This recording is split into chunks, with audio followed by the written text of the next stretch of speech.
tous, nous voilà de nouveau, toujours avec le même thème, mais avec quelques petites miettes, avec quelques petites allumettes, pour nous éclairer mieux, pour nous nourrir mieux, pour se comprendre mieux. Il y avait jadis, en Égypte, un pharaon. Et ce pharaon aimait beaucoup punir les humains. Et son pays était rempli de prisons. Il avait des experts, des spécialistes qui inventaient des punitions. Et quand toutes ces prisons étaient remplies, quand tout était déjà fait, alors là, il les prenait lui-même pour les punir.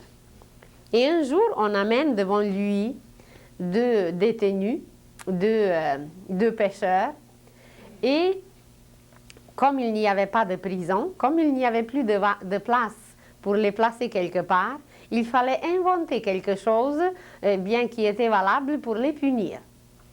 Et il leur présente deux choses. Il leur donne un choix. Il y avait deux. Alors, il présente devant eux un sac de blé et deux poux. Et il leur donne la possibilité de choisir et que ce sac de blé, celui qui va choisir, et que ces deux poux, celui qui va choisir, ils vont les transporter à travers le pays pendant un certain temps. Et voilà, il y avait celui qui était plus rusé, celui qui ne voulait pas trop faire des efforts.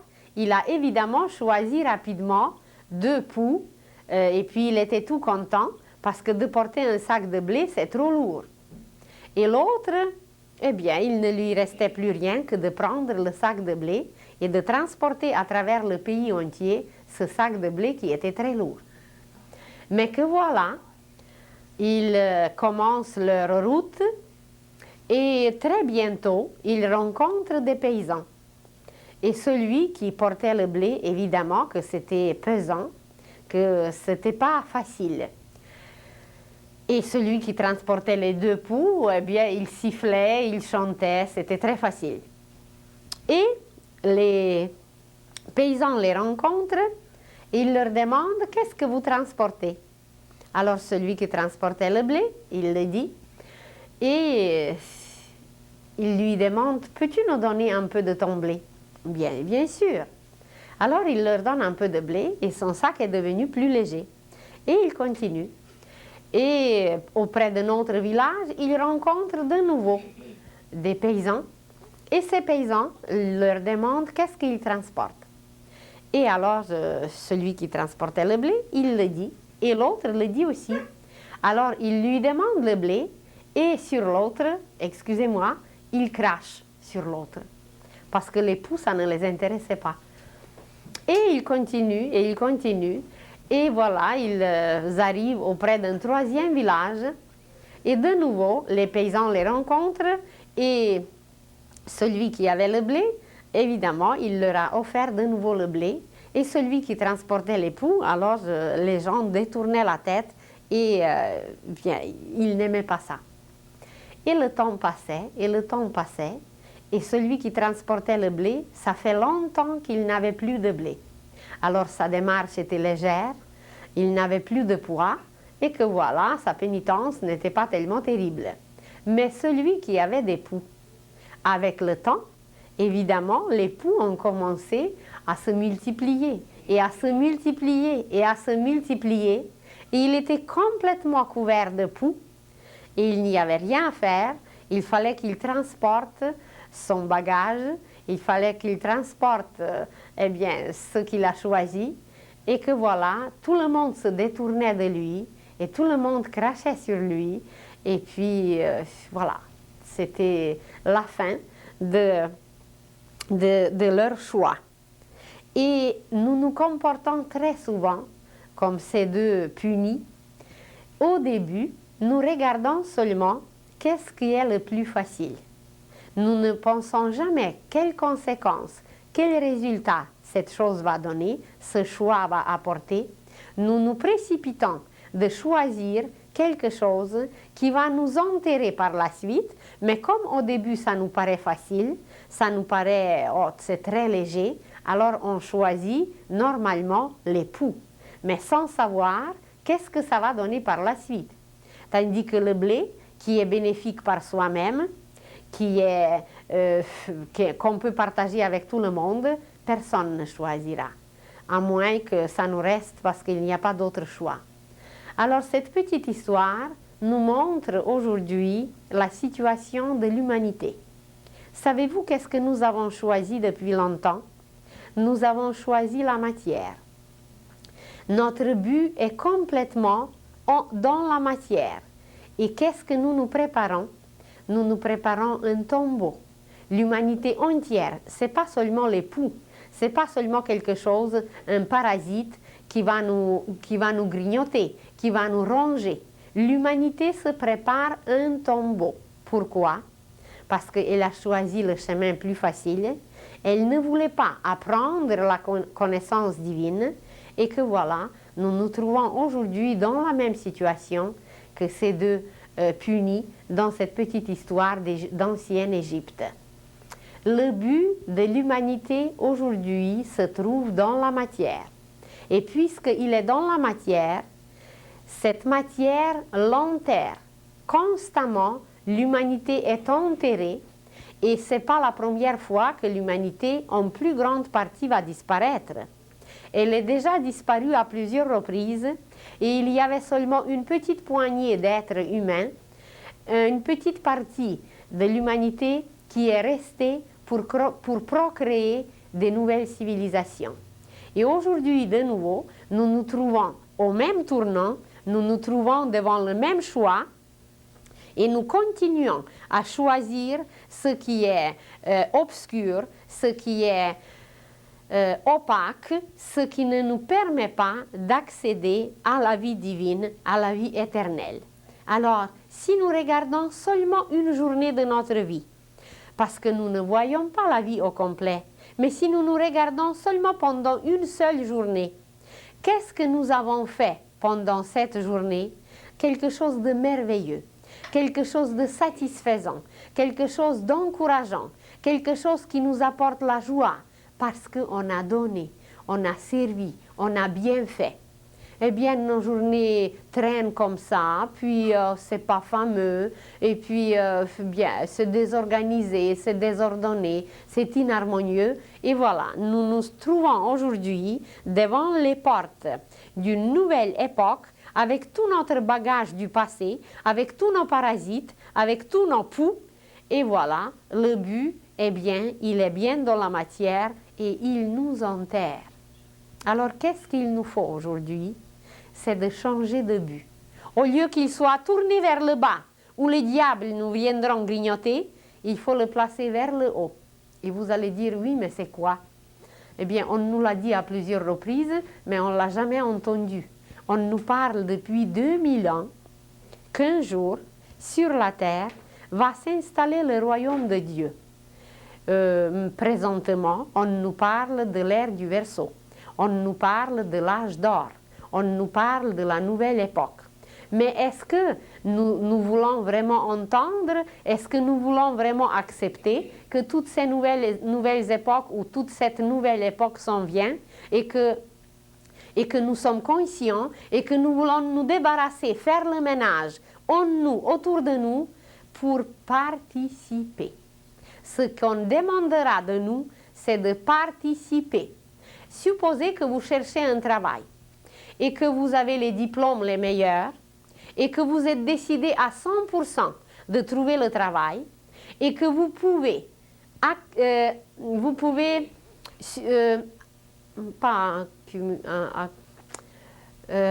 subir, non, il y a un autre mot. Pour la responsabilité, c'est quoi? Assumer. Assumer les responsabilités, mais que vous restez à la maison.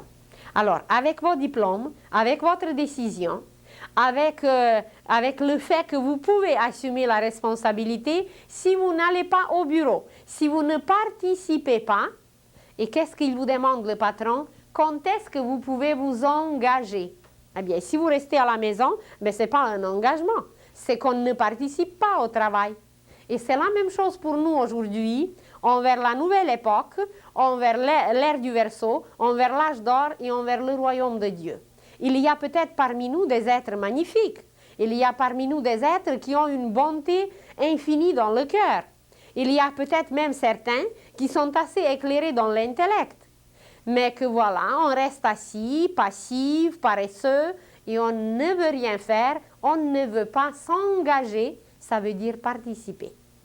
Et pourquoi dans notre vie courante, on nous demande de s'engager et de participer si on veut arriver à quelque chose, et que pour la vie spirituelle, pour la vie divine, ça ne serait pas la même chose? Il faut se bien poser la question. Et que peut-être les êtres invisibles et les grands maîtres, ils n'attendent que ça. Mais qui est-ce que s'engage? Est-ce qu'on est prêt à s'engager pour servir la terre? Bien, il y a quelque part Mère Teresa, il y avait quelques années Padre Pio, et puis il y a peut-être comme ça quelque part quelques-uns, et puis c'est tout. Et nous les autres, quand est-ce qu'on va se décider de s'engager pour la vie divine, pour la lumière, pour le royaume de Dieu? Vous allez dire, bien, j'aimerais, mais je ne sais pas comment. Mais si vous aimerez, et si vous saviez que c'est vraiment vrai, c'est sincère, mais vous allez trouver les moyens. On viendra vous chercher. Et il y aura des accidents qui seront écartés, il y aura des événements qui ne se produiront plus dans votre vie, des événements fâcheux, parce que vous serez aidés à cause de votre décision, mais la décision n'est pas suffisante, à cause de votre engagement. C'est exactement la même chose, comme si vous prenez une sémence. Et supposez que vous avez un grenier qui est rempli, peut-être on en a déjà parlé de cet exemple, mais c'est pour les nouveaux. Et que dans ce grenier, c'est toute une richesse que vous avez. Mais si vous ne plantez pas votre petite sémence, elle ne donnera pas de fruits, il n'y a pas de multiplication, et puis voilà, il y a certains qui ne seront pas nourris. Alors nous avons les moyens peut-être, nous avons une richesse intérieure, mais si on ne veut pas s'engager, si on ne veut pas la donner, si on ne veut pas la planter dans un sol nouveau, dans un sol spirituel, eh bien on va rester encore avec nos moisissures pendant des siècles et des siècles. Et qu'est-ce que c'est qui nous apprendra comment participer? C'est la science initiatique et ésotérique dont on a parlé la semaine passée. C'est cette science qui nous apprendra avec une exactitude mathématique qui s'appelle dans cette science kabbalistique. Mais là, c'est un mot qui va nous faire peur. Alors, mathématique. C'est une science avec une exactitude, avec une perfection mathématique. C'est tout marche, vous le dites, comme sur des roulettes. Parce qu'on sait comment faire, on sait comment commencer la journée, on sait comment se lever. Il y a la sagesse humaine, populaire, qui dit, au sujet de quelqu'un qui est de mauvaise humeur, qu'est-ce qu'on dit? On dit qu'il s'est levé de mauvais pieds. Qu'est-ce que c'est qui est caché dans cela?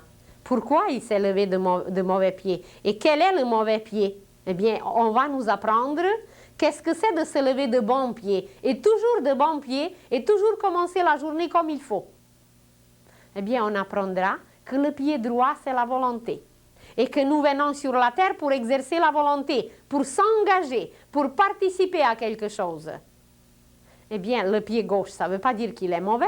Mais quand le pied droit est en avant, eh bien, lui, il reste en arrière. C'est que le pied gauche, il nous transporte bien. Il fait son service, mais il représente l'imagination. Et l'imagination, ce n'est pas la volonté. L'imagination, il faut qu'elle passe par la volonté pour qu'elle soit réalisée, parce qu'autrement, c'est une rêverie, c'est une passivité, c'est une paresse et tout ce qu'on veut. On peut avoir des meilleures idées et des meilleures intentions, et puis rien ne se réalise si la volonté n'est pas là. Alors, de se lever de bon pied, ça veut dire de savoir, de connaître le plan de la journée, de savoir de quoi notre journée doit être composée. Qu'est-ce que nous devons atteindre aujourd'hui? Quelle figue donner? Quel fruit donner? On a parlé des figues la semaine passée. Alors, on apprendra. On a passé presque une année, nous, avec vous. en parlant un tout petit peu, en touchant un tout petit peu la science du soi, connais-toi toi-même, la science ésotérique, mais on n'a rien touché, on n'a rien commencé. La science ésotérique n'a pas de fin. La science ésotérique, c'est la vie. La science ésotérique, c'est Dieu, c'est l'univers. Et puisque nous sommes univers, alors on commencera en sachant qu'est-ce qu'on fait le plus souvent. Bien, on mange. C'est vrai, on mange 3 fois par jour. Mais qu'est-ce qu'on fait encore plus souvent? Ben, peut-être on respire, on dort. Et puis qu'est-ce qu'on fait tous les jours? Ben, on fait du travail. Alors on apprendra peut-être les choses qu'on fait tout le temps. Mais est-ce qu'on sait respirer? Est-ce qu'on sait manger? Est-ce qu'on sait faire ce que nous... Est-ce qu'on sait travailler? Et puis, pour travailler, il faut aimer. Parce que si nous n'aimons pas notre travail, eh bien, c'est une peine. Et nous parlerons bientôt peut-être du travail. Vous allez voir quel degré il y a dans le travail et que là où on est rendu, c'est loin du travail. Alors, c'est par quoi commencer? C'est qu'on apprendra comment se lever. Mais avant de se lever, il faut savoir comment dormir. Et pour savoir comment dormir, on va nous apprendre comment se préparer pour le sommeil. Parce que c'est tout un travail qui se fait pendant le sommeil. Il y a le corps physique et éthérique qui reste sur le lit. Et puis il y a la conscience avec le corps mental et sentimental qui s'en vont et qui plongent dans le cosmos. Mais qu'est-ce qu'ils font là? Il faut savoir qu'est-ce qu'ils font. Et il faut se donner un but peut-être pour la nuit. Pas seulement dormir comme ça, comme un animal. C'est pas pour rien qu'on a la pensée, c'est pas pour rien qu'on se tient debout et qu'on a la parole et qu'on a le sourire et qu'on a des puissances que les animaux n'ont pas. Même si on se laisse encore régir par les lois animales, mais il faut quand même utiliser notre intelligence. Alors on nous apprendra dans cette science ésotérique comment vivre. C'est la science comment vivre. Comment se préparer pour le sommeil, puisque pendant bien des époques, on dormira encore. Après, plus tard, on ne dormira plus. Il n'y aura plus de nuit, parce que notre lumière va faire disparaître même la nuit. Alors, mais c'est pour plus tard. Comment se préparer pour le sommeil? Comment dormir? Comment se lever? Comment se laver? On ne sait pas se laver, et qu'il y a d'autres choses à laver. Comment manger? Et avant de manger, les bons chrétiens prient. Alors, on nous apprendra comment prier, parce qu'il y a plusieurs sortes de prières, on en a parlé un peu. Et après qu'on prie, on mange, et après qu'on a mangé, on travaille. Mais pour travailler, il faut aimer. Parce que je vous dis que si on n'aime pas notre travail, ben c'est pénible. Et c'est pénible non seulement pour nous, parce que tout notre poison sort par la suite sur tout le monde, et sur notre famille, et sur notre religion, et jusqu'au Seigneur. C'est lui qui est coupable. Alors, on nous apprendra mieux vivre. Et c'est la science ésotérique ou initiatique qui nous apprendra, qui va être installée partout sur la terre, et ça va s'appeler l'école divine. Mais avant de s'y rendre, il faut que ça soit clair dans notre tête, parce que l'ésotérisme est très souvent mêlé à l'occultisme. Il faut bien distinguer, il faut que ça soit absolument clair pour nous-mêmes à minuit, qu'est-ce que c'est l'occultisme et qu'est-ce que c'est ésotérisme. Ésotérisme, ça veut dire intérieur. Et le mot occulte, ça veut dire caché. Alors, dans notre intérieur, il y a des choses cachées. Il y a des planètes, il y a des soleils dedans, il y a des galaxies dedans. Mais pour l'instant, c'est caché. Et ça s'exprime par le mot occulte. Et quand ce qui est caché tombe dans les mains de quelqu'un qui ne sait pas l'utiliser et qui ne sait pas qu'est-ce que c'est qu'il commence à l'utiliser mal. Et avec le temps, même s'il apprend qu'est-ce que c'est, il continue à l'utiliser mal, eh bien, c'est qu'il a profané la science divine et c'est devenu, nous on dit occulte. Mais ce qui est occulte, Bien, on va le comprendre peut-être mieux à travers une petite image. Imaginez un cercle, et ce cercle, c'est l'ésotérisme. C'est la science de la vie. C'est la science de l'école divine. C'est le contenu de cette école divine, c'est l'homme avec son intérieur, avec toutes ses richesses. L'ésotérisme, c'est ce cercle. C'est la vie intérieure. Mais dans ce cercle, il y a une petite partie qui est là, qui n'est pas toujours connue, qui est cachée. D'ailleurs, tout est encore caché. Mais au moins, quand on commence à tâtonner un peu, à connaître un peu, alors on découvre certaines choses qui étaient cachées et on commence à les utiliser. Et quand ces choses cachées commencent à être utilisées pour le mal, ça devient la magie noire. Ça veut dire que l'occultisme est utilisé, ça veut dire les notions cachées, les connaissances cachées sont utilisées pour faire le mal, ça devient la magie noire. C'est le chemin de l'initiation de la main gauche. Et quand le même occultisme, les mêmes connaissances cachées qui comprennent une partie, qui correspondent à une partie de l'ésotérisme, quand elles sont utilisées pour le bien, ça devient la magie blanche et ça forme le chemin de l'initiation de la main droite. Et qu'est-ce qu'il arrive aujourd'hui? Aujourd'hui, dans 9 dixièmes de la spiritualité, dans 9 dixièmes de l'ésotérisme, il y a des êtres qui possèdent cette connaissance occulte, qui la connaissent, mais qui l'utilisent pour leur but personnel de l'orgueil, de l'égocentrisme, de l'égoïsme, pour profiter des autres, pour s'enrichir.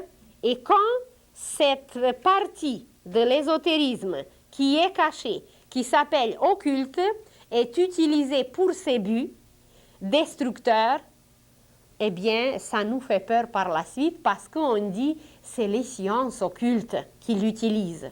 C'est vrai, mais cette science occulte, elle est polarisée par nous. Selon nous, comment nous allons l'utiliser. Alors, vous avez l'électricité. Vous avez cette lumière extraordinaire qui peut nous chauffer, qui peut nous éclairer, qui peut faire des merveilles. Et dans ce cas, elle est polarisée positivement, on l'utilise pour le bien. Mais supposez qu'on l'utilise pour les chaises électriques, eh bien, elle est utilisée pour le mal. Vous avez l'eau, qui est une énergie, et quand vous l'utilisez pour abreuver ceux qui ont soif, quand vous l'utilisez pour irriguer le terrain qui est desséché, quand vous l'utilisez pour faire des oasis, eh bien, c'est bénéfique. Elle est bonne, cette énergie. Elle est la magie blanche. Mais quand on l'utilise pour noyer quelqu'un ou pour inonder, alors elle devient opposée, elle devient maléfique.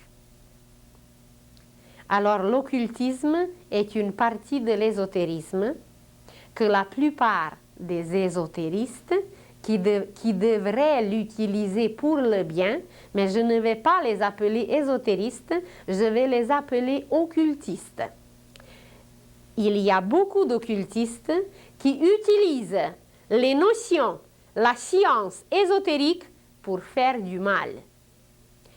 Vous avez entendu parler de l'affaire Moon, qui a voulu embobiner la pensée humaine complètement, qui veut manipuler la pensée humaine. Eh bien, c'est les notions occultes. À l'origine ésotérique, parce que la pensée, elle est intérieure, elle forme l'être humain. Alors, à l'origine, cette connaissance ésotérique, divine, intérieure, elle était profanée, parce qu'elle était touchée par les êtres impurs, qui, par leur but impur, vont la souiller complètement et puis après on dit, eh bien, c'est l'occultisme. C'est pas l'occultisme, c'est les êtres humains qui polarisent l'ésotérisme et qui le rendent, d'accord, occulte, c'est caché. Ils ne se manifestent pas, ils ne montrent pas leur but. Mais c'est eux qui ont souillé, c'est eux qui ont profané et prostitué parce qu'ils veulent ou manipuler, ou détruire, ou s'enrichir. Alors c'est notre but impur qui rend noir ou blanc cette science, cette énergie, cette lumière. Alors, qu'est-ce que l'occultisme et pourquoi on a peur de l'occultisme? Sûrement que dans plusieurs cas, on a raison. Parce que les humains l'ont souillé. C'est ça qui est la cause qu'on a peur de l'occultisme. Et il faut savoir et distinguer que ceux qui utilisent cette science, la loge blanche comme la loge noire, possèdent la même connaissance. Mais la différence est dans le but. Pour quel but cette science est utilisée? Si quelqu'un va faire des régressions, si quelqu'un va faire l'hypnotisme, si quelqu'un va faire des affaires dont il ne connaît pas les conséquences, parce que peut-être il ne connaît pas le karma ou je sais pas, il lui manque quelque chose, mais qu'il va vous demander tant de dollars ou tant de dollars et qu'il va vider vos poches, eh bien éloignez-vous. Et méfiez-vous parce qu'il y a peut-être une connaissance ésotérique, mais elle est profanée en partant. Et nous la profanons ici, dans la tête, par notre but impur. Et ce but impur, on ne peut pas le voir tout de suite. Ça peut être caché pendant des années et des années. Mais nous avons un autre cerveau qui est le plexus solaire qui va nous le dire. Et si le taux vibratoire ne correspond pas à notre taux vibratoire, nous allons le ressentir dans le plexus. On va avoir, vous allez dire, mal au cœur. C'est là, c'est ce cœur qui nous détermine avec une exactitude si ça nous va ou si ça ne nous va pas. Alors, il faut s'écouter soi-même et non écouter les amis ou les voisins ou ceux qui connaissent encore moins que nous. C'est pas là notre discernement. C'est en nous que nous devons nous demander, est-ce que c'est valable pour moi? Est-ce que c'est bon pour moi? Et au moins d'observer un peu avant de se lancer, avant de se tromper, avant de se salir, il faut apprendre à observer. Et ça nous exemptera d'un occultisme qui est profané, d'une science qui est dans l'origine bonne, mais qui est toujours souillée par les humains. Il y a de telles méditations, il y a de telles écoles, il y a de telles écoles. Mais qu'ils vous diffusent et qu'ils vous distribuent cette lumière et cette connaissance sans vous promettre des grandes affaires et sans vider vos poches. Pourquoi ils ne le font pas tout bonnement? Et puis, quelques années après, je rencontre les mêmes personnes, eh bien, ils sont déséquilibrés comme ça, et ils sont complètement ravagés comme ça, et que voilà, ils ont payé beaucoup, et puis maintenant, c'est la science ésotérique qui est coupable. Alors, le premier coupable, c'est celui qui la profane, et le deuxième coupable, c'est celui qui se laisse profaner par ce but qui n'est pas divin. Alors, il faut avoir un peu de discernement, il faut regarder un peu.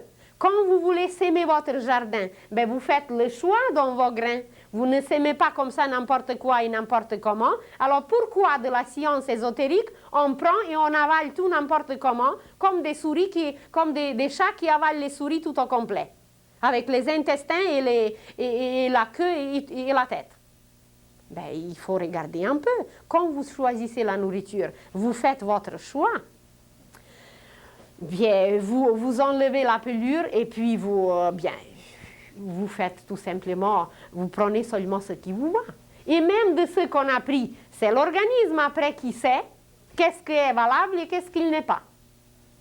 Parce que notre nourriture, elle est loin d'être convenable. Alors, c'est quoi l'occultisme? L'occultisme, c'est une partie de l'ésotérisme. Ils ne sont pas identiques parce que l'ésotérisme, c'est complet. L'ésotérisme, c'est le cercle au complet. c'est la science divine qui a certains degrés, qui a un centre. Et ce centre, c'est la vérité divine, toujours valable, toujours impeccable, toujours inchangeable. Et de là, évidemment, il y a des rayons, il y a des degrés, il y a des ombres, il y a beaucoup de choses qui s'en vont jusqu'à la périphérie. Et une partie de ce cercle, c'est cette science qui nous est accessible aujourd'hui, qui était cachée à travers les écoles hermétiques, à travers les sociétés secrètes, à travers certaines institutions qui devaient servir de gardiennes pour cette science occulte. Mais aujourd'hui, moi personnellement, je n'utiliserai pas le même terme. Je ne vais pas vous dire que vous apprenez la science occulte seulement à cause qu'elle était profanée. Et dernièrement, on la profane de plus en plus. Alors, l'ésotérisme, c'est une vision complète du passé, du présent et de l'avenir. Tandis que l'occultisme donne certaines notions, mais qui sont séparées du contexte, qui peuvent être utilisées, certainement qu'ils peuvent être utilisés, on peut dominer la pensée, mais celui qui va le faire, il ne voit pas l'avenir et il ne voit pas la conséquence. Celui qui va faire une thérapie par l'hypnotisme, il va avoir les meilleures intentions. On ne peut absolument rien lui reprocher. Mais ce qui peut arriver, comme il ne connaît pas le passé, et comme il ne peut pas aller voir dans le passé, qu'est-ce que lui, il a vécu avec son patient? Supposez que le thérapeute d'aujourd'hui, celui qui va l'hypnotiser, qu'il était son assassin. Tout est possible. Et aujourd'hui, il doit lui rendre service, etc. Et le patient, quand va voir ça tout dans l'hypnose, ben, il va refuser de retourner dans son corps. Puis l'hypnotiste, il ne pourra plus rien faire. Il y a des cas comme ça sur notre continent, tout au long. Alors, l'ésotérisme, c'est une science prodigieuse, une science du passé, du présent et de l'avenir. C'est la science divine qui nous permet de nous connaître, qui nous permet de connaître l'univers puisque nous sommes un univers. Et l'occultisme est une partie de cette science qui est cachée, qui n'était pas toujours dévoilée aux humains, mais présentement, comme on vit la fin de l'époque, comme il y a l'incarnation de toutes sortes d'êtres qui ont possédé dans le passé des connaissances, et vous allez dire, mais quelle est la raison? Quelle est la cause que cette science divine est profanée? La cause est dans nos impuretés. Notre but impur va rendre la science ésotérique occulte et il va servir la magie noire. Et il faut distinguer là aussi que celui qui utilise l'occultisme toujours et toujours pour un but négatif, pour la destruction. Et la terre entière aujourd'hui, elle est dans la destruction. Celui qui ne fait que du mal, consciemment ou inconsciemment, c'est un sorcier. Il n'y a pas d'autre mot, et ce n'est pas seulement s'il est reconnu par le village ou par la paroisse, chacun de nous qui fait constamment le mal et qui le fait consciemment avec un but clair ou inconsciemment, peu importe, c'est un sorcier. Et il utilise l'occultisme, il n'a pas l'accès à l'ésotérisme. Il a seulement cette section qui est disséquée et que voilà, c'est là le vrai sectaire. Parce qu'il n'a pas l'accès à l'universalité. Et maintenant, cette science occulte, il y a certains qui l'utilisent à cause de leur ignorance, à cause peut-être d'autres raisons. Ils l'utilisent une fois pour le bien, mais une fois ça s'échappe, et puis ils l'utilisent pour le mal. Alors ceux qui utilisent ou pour le bien ou pour le mal, ce sont des magiciens. Et il ne faut pas croire qu'un magicien, c'est quelqu'un qui est habillé en noir et qui porte la croix gammée et qui se présente avec un certain vocabulaire et qui connaît des formules abracadabrantes. C'est pas ça un magicien. Nous sommes tous des magiciens. Parce que chaque geste qu'on fait, il est magique. Peut-être je vous ai promis déjà qu'on parlera un jour des mains. Nos mains, ce sont des baguettes magiques. Et si nous émettons, par chaque geste, nous émettons des ondes. Et si ces ondes sont harmonieuses, que nous allons arranger le plexus de quelqu'un, que nous allons arranger la migraine de quelqu'un, que nous allons consoler quelqu'un qui pleure, que nous avons fait, évidemment par notre pensée, notre sentiment et notre geste, quelque chose de généreux, eh bien nous sommes un magicien blanc. Et quand nous avons fait quelque chose pour déranger, pour désorganiser et pour salir, nous sommes un magicien noir. Il ne faut pas croire que la magie est faite quelque part au sous-sol par un alchimiste ou par un magicien. C'est pas ça. La magie, c'est la vie. C'est là où l'âme agit, c'est là où l'âme se manifeste. Et que voilà, nous sommes aussi dans l'occultisme, malgré nous, seulement inconsciemment. Et quand on est conscient de ça, eh bien on peut se contrôler. On peut se mettre un but un peu plus élevé qui ne nous enterre pas. On peut se mettre un but qui nous apportera des éléments, des matériaux, non seulement pour cette vie, mais d'ici 2000 ans, d'ici 20 000 ans ou d'ici l'éternité. Et par la suite, qui est celui qui utilise les matières de l'ésotérisme? Ici, les matières ésotériques, la science ésotérique, qui est celui? C'est un mage. Le mage ne fait jamais de mal. Ici, il utilise tout au complet, mais seulement pour le bien. Alors, le mage, c'est pour le bien, toujours pour le bien. Le magicien, c'est noir et blanc, ou comme ça, consciemment ou inconsciemment. Et le sorcier, la sorcière, c'est seulement pour le mal, seulement pour le noir. Et voilà, cette science, ce segment de l'ésotérisme qui est utilisé pour les buts personnels, égoïstes, impurs, provocateurs, destructeurs, profiteurs, eh bien c'est là. Et seul Dieu sait combien il y a de profiteurs aujourd'hui. Alors, c'est le mage qui utilise tout au complet. Et à part des sorciers, des magiciens, il faut savoir que nous sommes tous des magiciens. Parce qu'on est de bonne humeur, on est correct, on est harmonieux, on est un magicien blanc. On est de mauvaise humeur, on bouscule tout, on est mécontent, on est agressif, on est un magicien noir, non seulement pour la Terre, mais pour l'univers entier. Nos ondes nauséabondes s'en vont jusqu'au bout de l'univers et on a dérangé l'harmonie de l'univers. Et puis on se croit tout innocent et tout correct. Eh bien, c'est ça l'ésotérisme, c'est ça la science ésotérique. Elle va nous apprendre et nous montrer nos saletés et nous montrer nos défauts pour apprendre à se laver et à se purifier. Parce que d'ici quelque temps, on ne pourra plus rester sur la terre si on ne veut pas se laver. C'est fini. C'est comme un enfant. Mais regardez un enfant, vous lui donnez des habits de dimanche. Vous l'habillez tout en blanc et puis il va et il revient, mais presque noir. Eh bien, nous sommes un peu pareils. On nous a habillés dans la lumière et puis on a tout sali, on a tout obscurci et on ne veut rien savoir aujourd'hui. On reste dans la boue.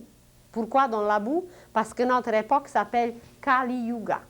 Kal, en sanskrit, veut dire boue. Et c'est là notre but, dans cette boue qui nous enterre.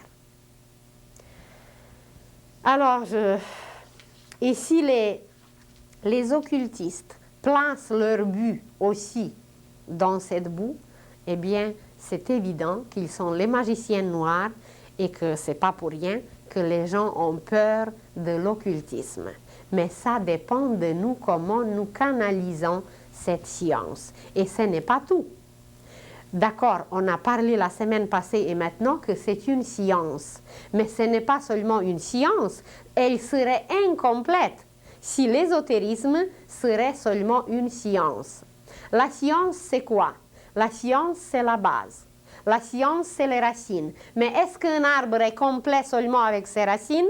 Est-ce que la maison est complète seulement avec ses racines, avec sa fondation? Eh bien non. Alors, il faut savoir que l'ésotérisme est beaucoup plus complet. Il représente ce que la religion appelle la Trinité sainte. Ça veut dire les trois qualités de la divinité, qui est sagesse, amour et vérité. Qu'est-ce que est cette sagesse? C'est la science expérimentée. C'est la connaissance expérimentée. Quand elle a passé par nos cellules, on avait une notion, on avait une connaissance. Mais il faut que cette naissance naisse en nous. Sans ça, ce n'est pas une connaissance et elle ne deviendra jamais sagesse. Et c'est pour ça que les humains possèdent si peu de sagesse, parce qu'ils n'expérimentent pas la connaissance. Vous prenez seulement les Écritures saintes, mais c'est des connaissances à l'infini. On en a parlé la semaine passée d'une seule parabole, mais ce n'est pas tout encore ce qu'on a dit. Vous prenez n'importe quelle parabole, c'est une vie, c'est une époque, c'est une civilisation, c'est l'histoire de l'humanité. Chaque parabole. Mais c'est trop complet. Alors, cette science, si elle n'est pas expérimentée, si les paroles de Jésus, nous ne les appliquons pas, eh bien, elle ne devient pas sagesse et nous ne devenons pas sages. Nous restons ignorants et stupides. Et, excusez-moi, mais c'est bien ça les mots. On ne peut pas les changer et nous sommes tels que nous sommes. Nous sommes obligés de constater aujourd'hui, eh bien, que nous sommes ainsi. Alors, qu'est-ce que c'est que l'ésotérisme à part qu'il est science? Et si cette science, si cette connaissance est expérimentée, elle devient sagesse. Alors la deuxième qualité, c'est l'amour. L'ésotérisme nous apprend à s'aimer nous-mêmes, à aimer notre prochain et à aimer Dieu. Il nous apprend avant tout de connaître la divinité de l'amour et de la faire naître en nous. Et qui est cette divinité d'amour? Eh bien, c'est le Christ. C'est lui qui est le Fils. Et qu'est-ce que c'est le Fils? Mais c'est le produit de l'amour. C'est le fruit de l'amour. Entre qui? Mais entre le Père Céleste et la Mère Divine. Et nous aussi, qu'est-ce que nous sommes? Mais nous sommes le même fruit, sauf qu'on n'est pas mûr. On est encore un peu amer, âpre, acide et tout ce que vous voulez. Eh bien, il faut travailler sur les vertus, les qualités pour avoir un peu plus de saveur douce, un peu plus de jus convenable pour qu'on soit un fruit savoureux. Alors, c'est l'amour. Le deuxième côté de l'ésotérisme, il nous apprend à connaître la divinité de l'amour qui est le Christ, qui est l'élixir de vie dans l'univers, qui est la vie elle-même. Et on en a parlé peut-être la semaine passée. Qu'est-ce que c'est ce distributeur de la vie? Eh bien, c'est le soleil. Dès qu'il ne se lève pas un jour, eh bien, comment la vie peut être nourrie sur la terre? Non seulement sur la terre, dans l'univers entier. Alors, c'est cette vie que l'ésotérisme nous apprend à connaître. Et cette vie se manifeste à travers l'amour du Christ, qui est le principe christique. Mais le Christ est lié à quoi? Évidemment à la religion. Mais qu'est-ce que c'est la religion?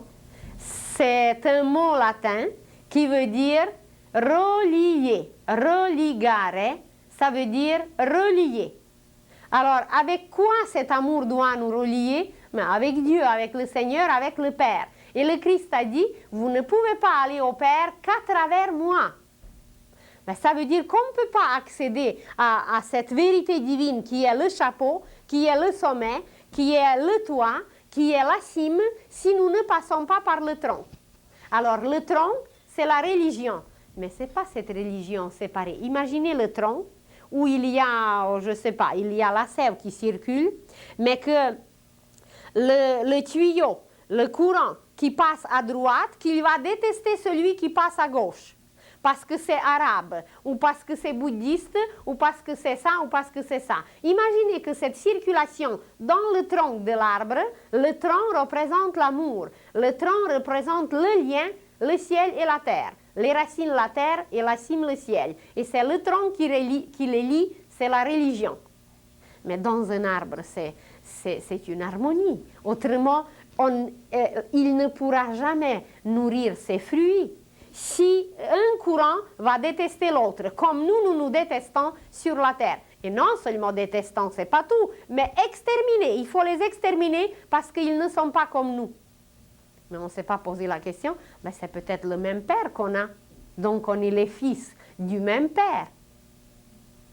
Alors, cette conscience extérieure, cette religion extérieure va être remplacée par une religion intérieure, par une religion universelle, ésotérique. Elle n'aura plus de nom. Ça ne sera ni chrétien, ni arabe, ni musulman, ni taoïste, ni bouddhiste, ni rien d'autre. Elle va être intérieure et universelle, unie vers ciel. Ça va nous mener vers le ciel, mais en nous. Alors, l'ésotérisme, ce n'est pas seulement la science, c'est l'amour universel. Et l'amour universel, c'est la religion universelle. Et la religion universelle, c'est le Christ. Et regardez dans le dictionnaire, vous allez trouver la même chose. Alors, l'ésotérisme, c'est aussi la religion du Christ. Et c'est ça que, et les chrétiens, les bouddhistes, ils le savent déjà dans la plupart des cas, et ils savent qui est le Christ. Mais c'est les chrétiens qui ne le savent pas. Alors, n'ayez pas peur. Il faut le savoir que l'ésotérisme, c'est une science divine qui veut dire tout simplement intérieure. Bien, on peut même supprimer ce mot si ça fait peur à quelqu'un. Et si on ne veut rien savoir de l'ésotérisme, mais dites intérieur. C'est une science intérieure. Mais comme notre intellect adore les choses étrangères, les choses excentriques qui viennent de loin et c'est grec et c'est quelque chose, eh bien c'est qu'on utilise ésotérique. Mais on peut le bien supprimer tout de suite et dire intérieur. C'est une science divine intérieure parce que intérieurement, nous possédons cette essence divine. Alors, une science intérieure et un amour intérieur. Un amour intérieur, eh bien, c'est la religion intérieure. Et comme nous sommes un univers, bien, c'est universel. Veut ou veut pas, la Terre entière, ou plutôt cette partie des humains, qui va persister, ils seront obligés d'admettre que nous allons bâtir en nous, ou plutôt connaître en nous, la science universelle, la science intérieure, qui est divine, l'amour divin. Et l'amour divin, c'est le principe christique. Il n'y a rien à faire, c'est comme ça. Alors, c'est une religion universelle. Et il ne faut pas avoir peur. On peut rester encore des bons chrétiens. J'en suis aussi. Et puis, fêter nos fêtes. Et puis, respecter tous les personnages adorables et admirables à travers notre religion. On ne la supprime pas comme ça. Mais seulement on ouvre les yeux un peu plus pour savoir un peu plus. C'est tout. On utilise encore notre Père, qui est une prière extraordinaire, pour nos 7 corps. Mais est-ce qu'on nous a expliqué que chaque phrase de notre Père, c'est pour un de nos corps? Eh bien, on ne l'a pas dit. Mais aujourd'hui, on le sait, grâce à cette science intérieure. Et ce n'est pas tout. L'ésotérisme, c'est non seulement la science intérieure, la religion intérieure, ou plutôt l'amour intérieur, christique, mais c'est aussi un art. L'art, c'est le résultat. Imaginez un apprenti qui était un observateur, qui apprenait une science, qui devait connaître tous les détails, comment tailler, comment polir un diamant. Et quand il a observé, quand il a appris la qualité, la luminosité, les outils, quand il a tout appris, il faut qu'il adore son travail. Ce n'est pas même assez d'aimer, c'est qu'il faut adorer. Et quand il adore ce travail, quand il l'aime, eh bien, il sort des œuvres artistiques. C'est de l'art qui sort de ses mains. mais seulement quand il l'aime. Parce que s'il n'aime pas, ben, ou il va frapper trop fort, ou il va polir incorrectement, et le diamant n'aura pas son éclat. Mais vous prenez n'importe quel métier. Mais vous prenez la construction des maisons. Imaginez un architecte qui va faire croche ses murs, ou qui va donner des mesures incorrectes, mais la maison ne tiendra pas debout. Alors, si nous savons tout ça au niveau physique, mais pourquoi ça ne, au niveau extérieur, pourquoi ça ne serait pas la même chose intérieurement? Et alors, le troisième composant de l'ésotérisme, c'est l'art de vivre, c'est l'art de créer. Et de créer sans cesse, c'est devenir le Fils de Dieu. Alors, dans la science ésotérique, on apprend qu'on est d'origine divine. On apprend qu'on est capable de devenir le Fils de Dieu, qu'on est capable de monter à une conscience angélique. On apprend quel est notre but. On apprend qu'est-ce qu'est la lumière. On apprend quels sont les moyens pour s'y rendre. Et de l'autre côté, ce moyen, eh bien, c'est l'amour. Alors, on apprend les méthodes, on apprend les règles, on apprend les techniques, comment faire mieux. Le côté religion, le côté amour, c'est comment faire mieux pour devenir parfait comme le Père Céleste est parfait. C'est ça le but de cette deuxième facette de l'ésotérisme, de nous apprendre à devenir le Christ, de nous apprendre à devenir le Fils de Dieu, qui, en troisième lieu, va créer sans cesse. Pas créer seulement des petites affaires de rien du tout, mais des galaxies. Alors, est-ce que c'est peureux? Est-ce que c'est risqué? Alors, c'est à vous de vous décider. Alors, la science ésotérique, on dit la science parce que c'est là qu'on commence, c'est la fondation, c'est la base. Mais en réalité, l'ésotérisme, c'est la science de l'univers. C'est la science de l'homme qui exprime, explique, démontre l'intérieur. Si quelqu'un a peur, n'utilisez pas ce mot. Si vous parlez à un athée, il ne faut pas que vous lui mentionniez Dieu, parce qu'il va vous fuir. Vous allez dire intelligence cosmique, et ça va le flatter. Il va être tout heureux que vous êtes très d'accord avec lui, que vous n'acceptez pas Dieu. Alors vous remplacez rien, vous lui montrez seulement une autre facette de Dieu, parce que c'est toujours Dieu. L'intelligence cosmique, c'est Dieu. Alors, si vous parlez à un religieux, vous allez parler du Christ, évidemment. Et c'est la deuxième facette de l'ésotérisme. Nous sommes intérieurement Christ, qui est en germe en nous, et nous devons le faire grandir. Et c'est la prochaine fois, justement, qu'on parlera de cela. Comment faire grandir en nous ce germe? Exactement comme vous regardez un germe extérieurement, qu'est-ce qu'il faut pour qu'une sémence grandisse? Eh bien, il faut la lumière, il faut la chaleur, et puis ces deux lui donnent la vie. C'est trois composants. Et voilà, l'ésotérisme aussi a trois composants, exactement comme la Trinité Sainte, comme une maison, comme un arbre. Cette nature triple est partout.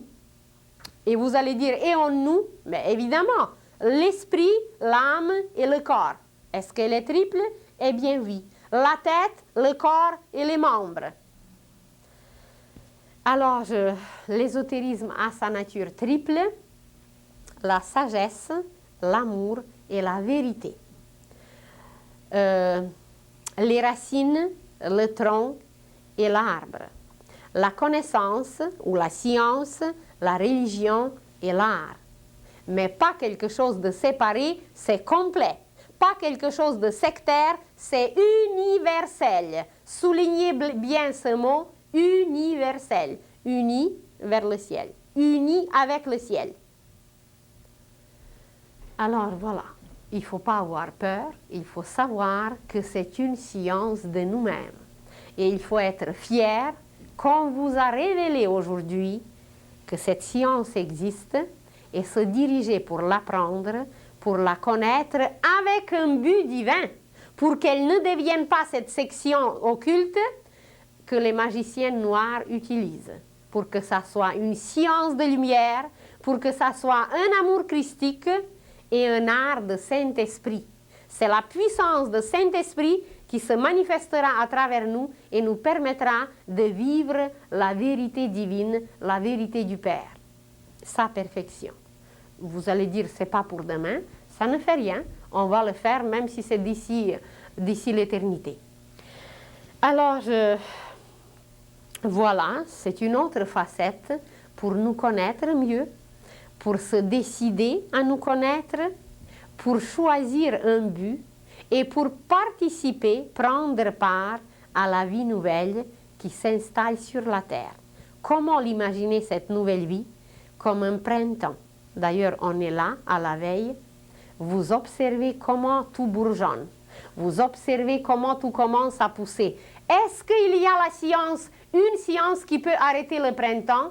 Il n'y a aucune. Est-ce qu'il y a une religion qui peut arrêter le printemps? Il n'y a aucune. Est-ce qu'il y a un art qui peut arrêter le printemps? Il n'y a personne au monde. Eh bien, ça va être la même chose pour nous. Ce printemps éternel qui doit s'installer maintenant sur la terre, il n'y aura personne au monde qui l'arrêtera.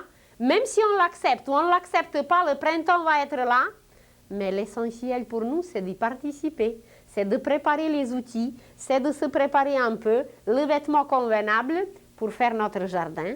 Eh bien, pour s'aimer ce qu'il y a à s'aimer, parce que le printemps éternel va s'installer sur la terre. Et après, eh bien, on ne sera plus maudit. Le figuier dont on a parlé ne sera plus maudit. Ça veut dire l'esprit ne se retirera plus de lui. Il va être constamment là et l'homme va devenir créateur.